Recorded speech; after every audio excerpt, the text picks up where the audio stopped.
National Tapir Day is celebrated annually on April 27th. At the Belize Zoo, the occasion also marked the birthday of April the tapir. But with her passing last November, a young mountain cow, Fuego, is taking up the mantle as tapir ambassador. He celebrated his first birthday today and was treated with a cake and a birthday party with over 200 primary school students. The annual event is organized to raise awareness. Wildlife is pretty much part of Belize's identity. It's part of our culture, economy, ecology, everything. It's kind of something that you can't separate when you talk about Belize. And so we decided, it was decided a long time ago, what better way to do that than to highlight the animal that's been chosen as our national animal, Fuego the tapir, who just turned a year old today. We're celebrating his first birthday today.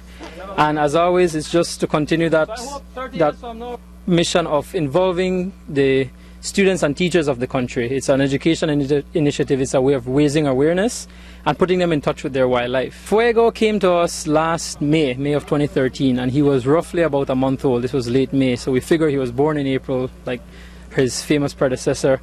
And Fuego, as his name implies, has something to do with fire. He was rescued from a forest fire by a farmer up in Cayo. What we think happened was, just given his age, he should have been with his mother at that age. He was very young, could barely walk. So what happened was his mother and him probably came upon a forest fire, or they were caught up by one, and the mother ran, bolted, in fear, and Fuego was unable to keep up just because he wasn't strong enough. And so he got separated, he was orphaned. And this farmer found him by the roadside going to his farm on our dirt road, heard him making distress calls and figured, let's just give him a day or so to see if the mother comes back. She didn't, so the day after he came, picked Fuego up, put him in the back of a pickup and brought him here because he obviously understood that a tapir that age, looking like a fat little watermelon with legs, would still need care, maternal care. The last survey estimates the tapir population in Belize at around 800, which by world standards is healthy when compared to other countries.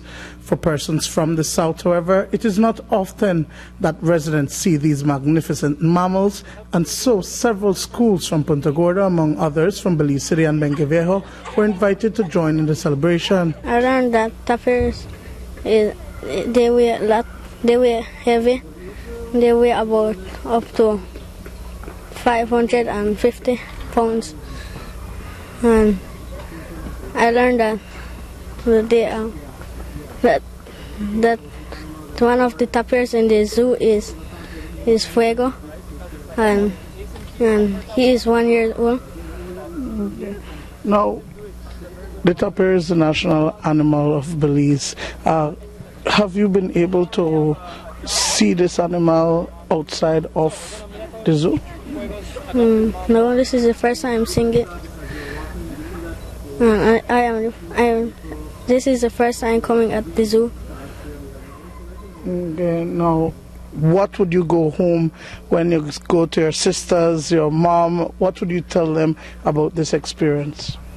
I tell them that they have saw how the tapirs live and how much they weigh and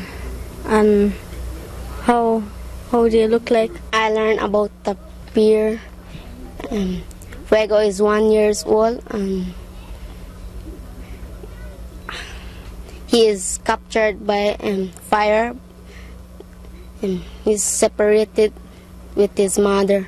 There are 4 species of tapir throughout the world, and via an awareness campaign, senior environmental educator Jamal Andrinbone says that the Belize Zoo has been working on reducing the number of traffic fatalities involving the national animal. Belize basically serves as one of the last strongholds for the tapir. It is an endangered species, even though it has this great status. It's actually extinct in parts of Mexico and in Salvador. They have no Central American tapirs left. The threats they face throughout the range are usually habitat destruction, hunting, even though it's completely legal. It's still done, practice minimally in areas that aren't as policed. And here in Belize, we have noticed that they do get into highway collisions with larger vehicles, specifically on the Boroboom Road. That's where a majority of them happen. At night, this is when they're most active. As a result of that, we managed to erect tapir crossing signs at the hotspots, just to remind drivers that there are wildlife crossing the road, especially at night, and that so it's in the back of their minds that they really should be within the speed limit at least. Dwayne Moody for